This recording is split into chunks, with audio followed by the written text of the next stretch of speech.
السلام عليكم ورحمة الله وبركاته. أهلا بكم. إن شاء الله هذه الحلقة تكون بعنوان من كتب سفر رؤيا يوحنا.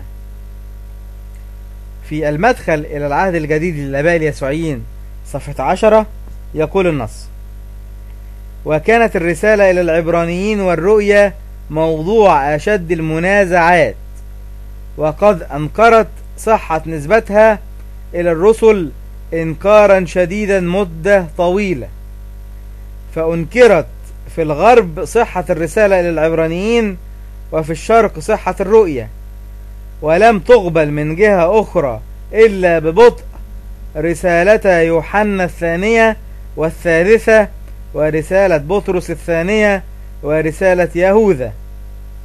انتهى كلام المدخل إلى العهد الجديد للآباء اليسوعيين. يبقى ملخص هذا الكلام أن الكنيسة الغربية أنكرت صحة الرسالة للعبرانيين، والكنيسة الشرقية أنكرت صحة الرؤية، ولم تقبل الكنيسة رسالة يوحنا الثانية والثالثة وبطرس الثانية ويهوذا إلا ببطء.